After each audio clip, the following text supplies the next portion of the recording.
This woman is a psychologist, and she seems to have a concept of patriotism that is different from my own, maybe even a concept of godliness. She is one of the many academics who's been divided in the political era. Here she is talking about the widow of Corey Compentori, who lost his life protecting his family during the Trump rally, where an assassination attempt, in my judgment, was invited and allowed to occur. It's un-American to not take a phone call from the president, even if he represents a party that you are in opposition to. I'm sorry. You can grieve however you want, and this won't reach the widow and the family members of the people who, the man who died over the weekend. But the president of the country represents us. That's their job. And if the president is calling to express sympathy on behalf of America, and you don't want to take the call because he's a Democrat, and you were just at a Trump rally where, by the way, you got shot at, it's not like Biden did it. I think it's un-American. She could do whatever she wants, whatever. I would note that Trump put out a little tweet, and he did not recognize that family at first. Yes, I know they're raising money. He's not giving money.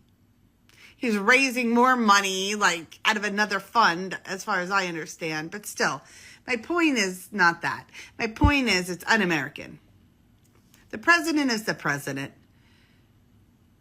Period. And it's un-American if you're only going to want to hear from the guy or person that represents your party. That's ridiculous. But grieve however you want. I still think it's un-American. Yep, Make it a great day. Take good care. You've said that a few times. In a divided time, when a guy like figurehead Biden is going to give you a phone call, what exactly is the point of picking up? What are you going to hear? I'm dreadfully sorry. Okay, thank you. What do you say in return? Why did you pretend that President Trump was a Russian agent? Why did you pretend that he was going to commit genocide? Why did your Secret Service allow this to happen? I've read the news. Why was the rooftop left uncovered? Are you going to fire anybody? My husband was killed because a guy was allowed to walk around the campaign site, the rally site, for an hour. He was on the roof 20 minutes beforehand. People knew he had a rifle. President Trump was not called from the stage. That guy was not confronted. The counter snipers did not take him out. Those weren't real Secret Service agents, or at least many of them. They were Department of Homeland Security agents, apparently not trained to handle events like this. Who was the guy in the gray suit who was taking all the pictures of the dead shooter, and why has he disappeared? Why was the ATF already unseen?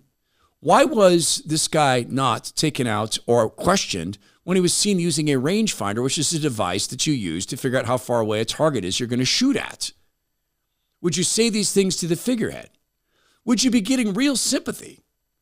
Does the figurehead really have the capacity for sympathy for Trump supporters? After all, he has said, those of us who are voting for President Trump, what are we? Well, we're participating with someone who's a Russian plant, taking our country down a path of genocide. Now that's division. How has the Lord Jesus come to divide in ways different? When Jesus went to mourning people, he wept. The God of the universe actually wept at the grave of Lazarus. That's relatable. He's crying his friends are dead, or his friend is dead. I don't know that we'll really know the full mystery of why Jesus wept. I contend it's because he was confronted with a world that wasn't designed this way, that he smelled the stench of death, this time from the body of a friend, that he heard the weeping, this time from the eyes of women he loved as friends. That's relatable. That caused division. Now think of this.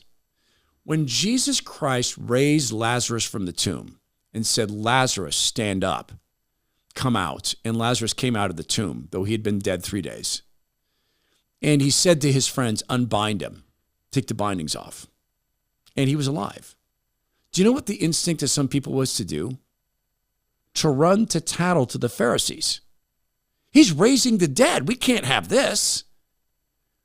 That caused more division. And in the hearts of some of the Pharisees, they plotted a plan. Hey, we've got to kill this Jesus. We can't have him going around raising the dead. Now think about the stupidity of this and the ego. Hey, I got an idea. Since this guy's out raising the dead, why don't we kill him? He can't raise himself. That's impossible. He can raise the dead, but not himself. That's fantastic thinking. Fantastical. Fantastically bizarre and weak. And it was a sign of a division. Why? In my mind, the Pharisees were well aware of the fact that they had power only because Rome allowed them to have it, which existed only because God allowed Rome to have power. They didn't extend the thinking. They were thinking in a temporal sense. We have power over the wine that's in the temples. We have power over the people. We can't lose this power to this guy raising the dead. President Trump may get political power. He has it now. He may overcome the vote fraud and be in the Oval Office.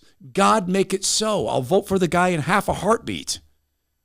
And leaving behind an RNC, which has shown itself now to be welcoming of foreign gods, sets President Trump and his entire team and our nation up for God continuing to turn his back on us. I know it's difficult to see that way, and sometimes it just makes people feel flat uncomfortable. So when Jesus was confronted with death, Jesus wept, the death of his friend, Lazarus. When he raised Lazarus from the dead, it caused division because the Pharisees couldn't stand giving up their political position.